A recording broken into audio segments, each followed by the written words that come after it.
Bueno, pues muchas gracias, Pedro. Ahora a continuación nos va a dar aquí sus consejos y a contar su experiencia José Juan Ávila. Es de esta escuela, es un antiguo alumno de esta escuela, también emprendedor, que ha creado Traventia y que precisamente es una empresa en que ha invertido Haz lo Posible, que también ayuda a los emprendedores. Pues cuando quieras, José Juan. Muchas gracias por invitarme. Yo os voy a intentar contar pues de manera resumida lo que ha sido el viaje de Traventia.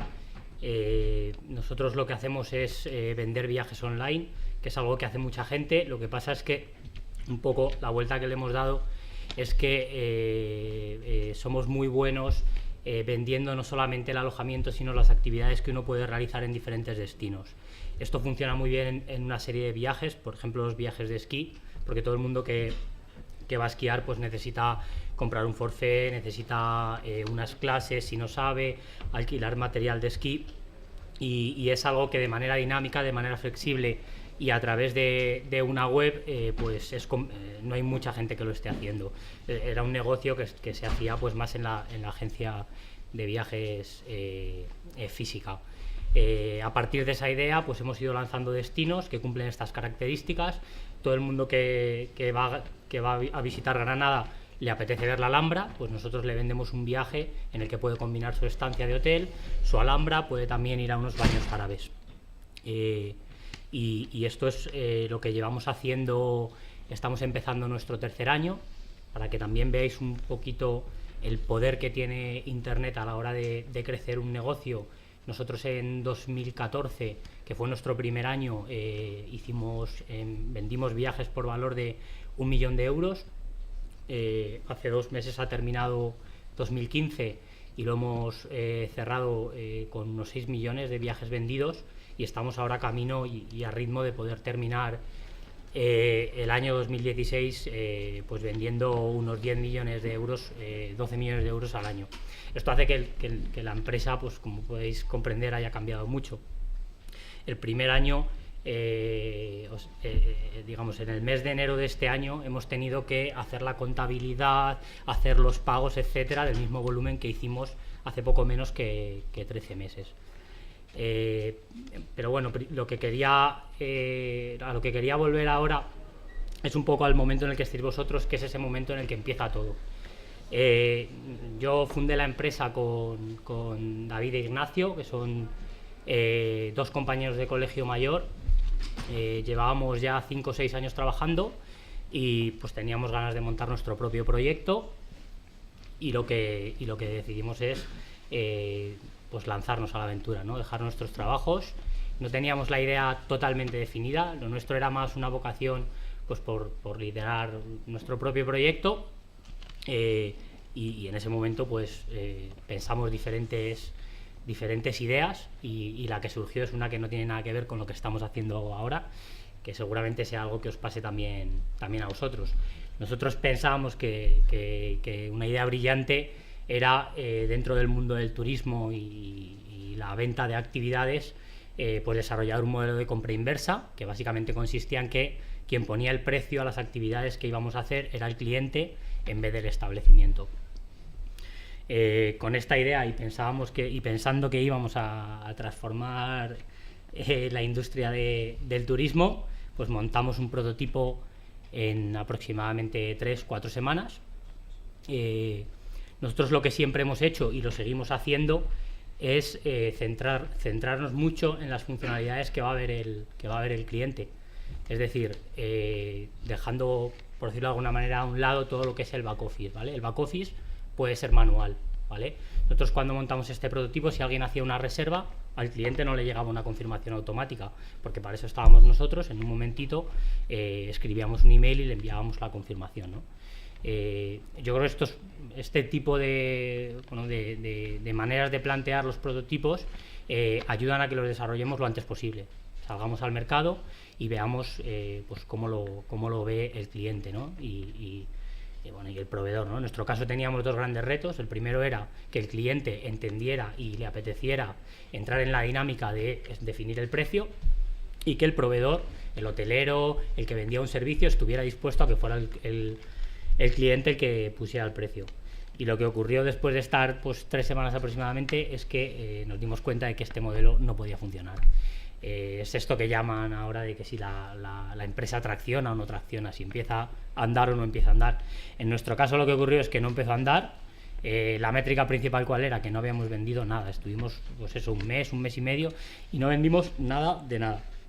Eso es una travesía muy dura en la que yo creo que todo el mundo que inicia un proyecto va a pasar. Y en ese momento lo que dijimos fue, pues imaginaros cómo estábamos nosotros, acabamos de dejar nuestros trabajos, nuestros padres asustados, nuestras mujeres y parejas asustadas, con una idea que pensábamos que podía ser una idea ganadora y que después de un mes el mercado nos había dicho, oye, esta idea o no es lo suficientemente buena o vosotros no sois lo suficientemente buenos para desarrollar esta idea. Entonces en ese momento estábamos bastante nerviosos, empezamos a analizar un poco qué cosas se estaban haciendo en internet, hicimos una cosa que es bastante útil y que es acceder a una base de datos, las hay por internet y también en diferentes escuelas de negocios existen, en la que lo que puedes hacer es bajarte pues, una compañía, meter el CIF o la información fiscal de una compañía y bajarte las cuentas. Entonces de esa manera descubrimos un poco qué cosas se estaban haciendo y cómo estaban funcionando, porque muchas veces vemos en prensa pues muchos proyectos de muchos tipos, pero tampoco sabemos exactamente, ¿no?, cómo van, ¿no? Entonces nosotros ahí, un poco de aquí entrado también el azar, pues descubrimos que en el mundo del esquí había un par de empresas que estaban haciendo cosas parecidas a montar el paquete de manera dinámica, de manera flexible, que estas empresas, su facturación estaba aumentando año tras año y que el modelo offline de agencias de toda la vida, especializadas en esquí, donde pulsabas un enlace y te llevaban a un folleto que decía el precio y llámame, pues digamos que el comportamiento de las ventas era justo el contrario.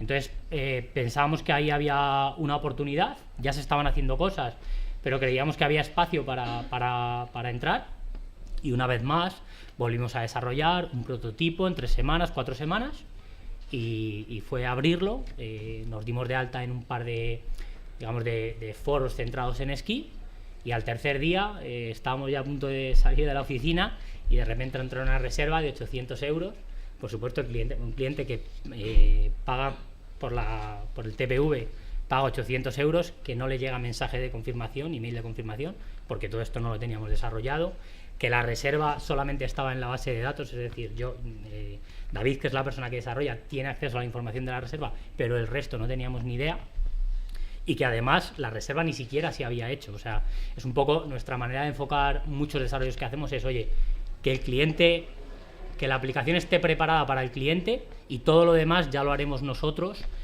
temporalmente, ¿no? Evidentemente, esto luego no es escalable, luego ya hay que desarrollarlo para que todo sea automático. Y cuando entró esa reserva, pues tuvimos que llamar a David, oye, dinos qué hay que reservar, hicimos la reserva manualmente, enviamos la confirmación al cliente, bueno, hubo un montón de errores y desde ese día pues empezamos a hacer prácticamente una reserva cada día, luego unas poquitas más, hasta que terminó la temporada de nieve, que son 4 meses al año, y dijimos, madre mía, ¿y ahora qué hacemos?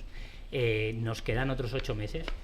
Entonces, aquí el razonamiento fue, oye, si a la gente le gusta que le estés dando un viaje que a priori es complicado de organizar online, pues vamos a pensar en otros destinos que cumplan esas características, como os comentaba antes, ¿no? Pues el que va a Granada a la Alhambra, el que va a la zona del Sella quiere hacer el descenso del Sella, el que va a Valencia a lo mejor quiere visitar el Oceanographic. Entonces, pues preparamos este tipo de viajes una vez más y empezamos a descubrir cómo funcionaba el cliente ante este tipo de viajes. Y a partir de ahí, la empresa ha ido evolucionando. Ya no enviamos las confirmaciones a los clientes a mano, no tenemos que estar cada vez que entra una reserva enviándola, pero sí que es verdad que en nuestro proceso diario, cuando desarrollamos nuevas funcionalidades y desarrollamos nuevas cosas, a nosotros nos gusta mucho ese modelo, es decir, no desarrollamos nada prácticamente sin que antes se haya hecho manualmente. Primero porque ayuda a conceptualizarlo, por ejemplo, si no sé, ahora que estamos planteándonos, bueno, pues cómo podemos hacer, cómo podemos volver a enganchar con el cliente, qué tipo de comunicación hay que hacerla, plantear un desarrollo que no tienes todavía ni siquiera conceptualizado. Oye, todo lo que se puede hacer a mano, hagámoslo a mano y luego cuando tengamos claro qué es lo que queramos hacer, pues lo desarrollamos. Y eso ha sido un poco el viaje de Traventia. Como os he dicho, esa etapa que tuvimos, esa travesía que dicen por el desierto, que no se la deseo a nadie, pues porque claro, te lanzas a la piscina pensando que tu idea es la mejor del mundo y resulta que no funciona. Y luego pues yo creo que la etapa que es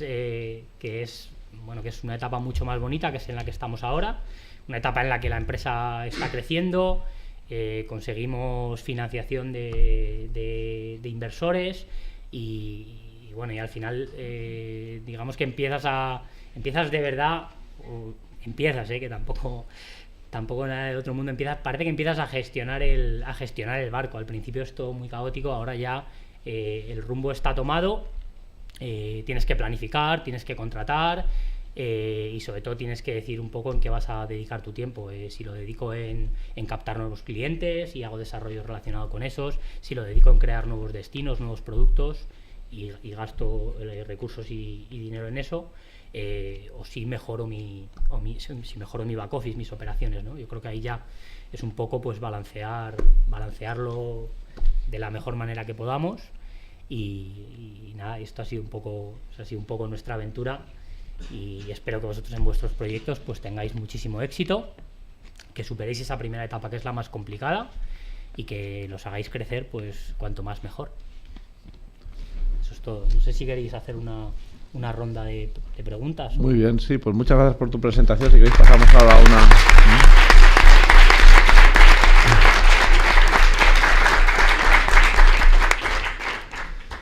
Bueno, pues vamos a pasar a una ronda de preguntas y luego ya pasamos a la sesión de networking.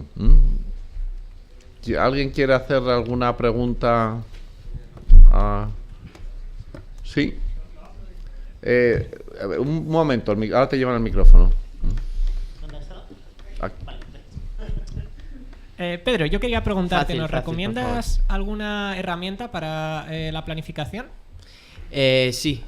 Hay una muy sencillita que se llama Trello, que es gratuita, Trello con doble L, y básicamente te permite crear listas, varias columnas.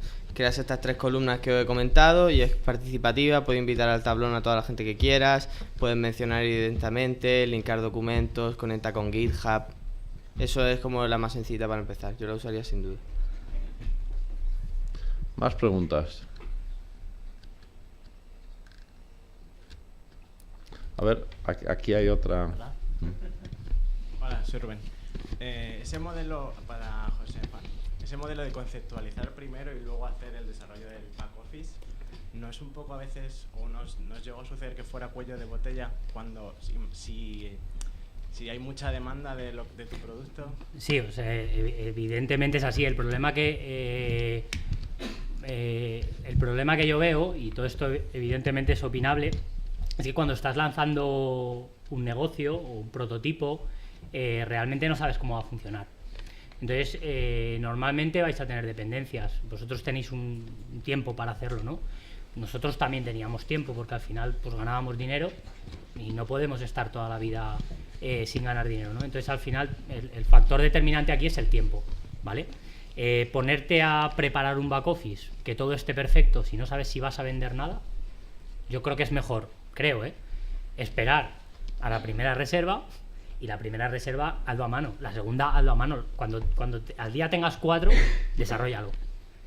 Pero es que si no, estamos desarrollando una funcionalidad que no la vamos a utilizar. Eso desde el punto de vista de, digamos, por qué va primero una cosa que la otra. Y luego, otra cosa que ocurre mucho, pero ocurre en empresas pequeñas como la que yo estoy ahora, y ocurre en grandes multinacionales. Muchas veces es complicado definir algo. Y al final, definirlo en papel, pues el papel lo aguanta casi todo, ¿no? Cuando las funcionalidades empiezan a ser complejas, lo mejor es que el prototipo sea real. Oye, ¿qué voy a hacer para estos clientes concretos? ¿Qué voy a hacer? Pues voy a hacer esto. Bueno, voy a hacerlo a mano. Voy a hacer a mano y voy a ver cómo se comporta el cliente. Si yo quiero reenganchar con mis clientes, pues ¿qué quiero hacer? Quiero hacer A, B, C y D. Lo hago y si funciona, lo desarrollo.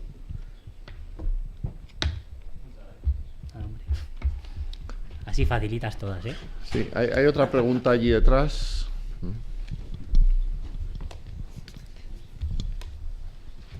Hola. Yo quería preguntar, sobre todo para lo que es la presentación, porque algunos retos que he estado viendo son bastante complejos. Quizás sería mejor primero escribir la estructura lógica, lo que es en papel, sin codificar, y así las partes que no nos dé tiempo a desarrollar, por lo menos podríamos explicar un poco los ciclos, ¿no? Y cómo funcionan, sobre todo para el UI y para el UX. ¿O crees que es una mala idea? Es que a veces eso ahorra trabajo, ¿no? ¿El que queráis? 100%, o sea, sin lugar a dudas. Incluso yo lo comentaba antes, imaginando una aplicación móvil ya por de formación profesional, muchas veces simplemente con UI y UX puedes montar un Marvel o una aplicación similar que te permita ir interaccionando sin tener todo el desarrollo detrás, puedes desarrollar solo ciertas partes. Yo, si me preguntas a mí, que tampoco tengo ninguna potestad sobre el hackathon, yo lo apoyaría 100%, vamos. Muy bien. A ver, más preguntas. No perdéis esta oportunidad de oro de preguntar aquí y pedir consejo.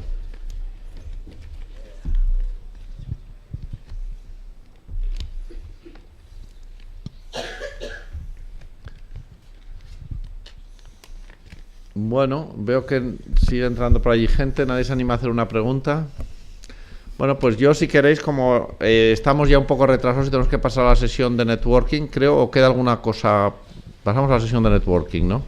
Vale, pues entonces simplemente si queréis darles un último consejo, super consejo, y cerramos ya y pasamos a la sesión de networking. Os he puesto en una tesitura difícil. Que me estoy riendo como se está riendo todo el mundo ya desapareció de pantalla. Había alguien que tuiteaba que el Trello era para... y que lo suyo era usar los posits de la pared. También, desde luego más rápido también, ¿eh? También los he usado. Muy bien. Pues ese es el super consejo entonces, ¿no? Ese es el super consejo. Muy bien, bueno, pues entonces sin más pasamos a la sesión de networking, que un poco para que la gente se vaya conociendo y bueno, pues se vayan formando los equipos.